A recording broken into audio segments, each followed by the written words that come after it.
তিন দফা দাবি মেনে নেয়ার আশ্বাসে জাহাঙ্গীর গেট থেকে সড়ক অবরোধ তুলে নিয়েছে বিগত আওয়ামী লীগ সরকারের সময়ে ক্ষমতাচ্যুত ও বাধ্যতামূলক অবসরে পাঠানো সশস্ত্র বাহিনীর সদস্যরা। সকালে তিন দফা দাবিতে জাহাঙ্গীর গেটের সামনে সড়ক অবরোধ করে বিক্ষোভ করেন তারা। এদিকে মাসিক ভাতা 50,000 টাকা করার দাবিতে শাহবাগ মোড়ে অবরোধ করে বিক্ষোভ করেন ট্রেনি চিকিৎসকরা। মহিম মিজানের রিপোর্ট। সকাল ৮টার দিকে রাজধানীর অন্যতম গুরুত্বপূর্ণ সড়ক জাহাঙ্গীর গেটের সামনে অবস্থান নেন বিগত সরকারের আমলে চাকরি হারানো সশস্ত্র বাহিনীর সদস্যরা।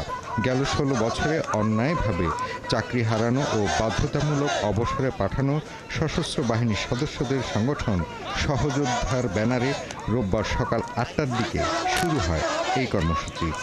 বিভিন্ন রাজনৈতিক ইস্যু দিয়ে প্রায় 1000+ অফিসার প্লাস সৈনিক এদেরকে চাকরি থেকে বহিষ্কার করা হয়েছে। আমাকে আমার ইউনিটের সিও এবং অ্যাডজুটেন্ট ফাঁসাই দিছিল। কাজটা করছে তারা যারা ফ্যাসিস্ট সরকারের সাথে থাকছে, কাছের লোক, ইউনিটের সিও যারা অনেক ক্লোজ এনাফ লোক, তার একটা বাহাদুরি পাওয়ার দেখায় এই কাজটা করছে। তাদের অবরোধের কারণে বেলা 11টা থেকে 1টা পর্যন্ত গুরুত্বপূর্ণ এই সড়কে যান চলাচল বন্ধ হয়ে যায় প্রধান উপদেষ্টার কার্যালয় থেকে বনানীর দিকে যাওয়া আসা এবং সেনানিবাসে প্রবেশ ও বের হওয়ার সকল রাস্তা। আশেপাশের এলাকায় তৈরি হয় তীব্র যানজট। পর্যায়ক্রমে দাবি মেনে নেওয়ার আশ্বাসে বেলা 1টার পর অবরোধ প্রত্যাহার করেন তারা।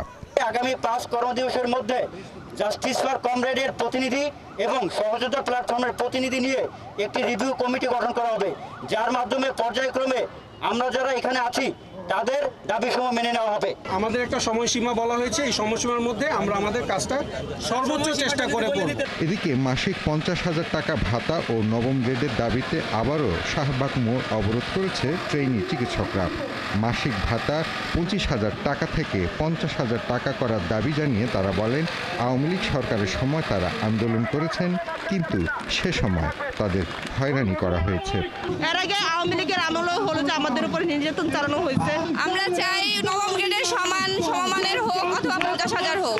এর আগে গেল 22 ডিসেম্বর একই দাবিতে শাহবাগ অবরোধ করেন এই চিকিৎসকরা। পরে 26 ডিসেম্বর তাদের ভাতা বাড়িয়ে 30,000 টাকা করা হয়, কিন্তু মাসিক 50,000 টাকা ভাতার দাবি জানিয়ে আসছেন ট্রেনি চিকিৎসকরা। এটা খুবই স্বাভাবিক যুক্তি, আমরা গত 2-2.5 বছর ধরে দাবি করে যাচ্ছি। এই 25,000 টাকা থেকে 50,000 টাকায় উন্নীত করা। সকাল থেকে প্রধান দুটি সড়ক অবরোধের কারণে রাজধানী জুড়ে তীব্র যানজট তৈরি হয়। ভোগান্তিতে পড়ে সাধারণ মানুষ। মহিম মিজান, 71, ঢাকা।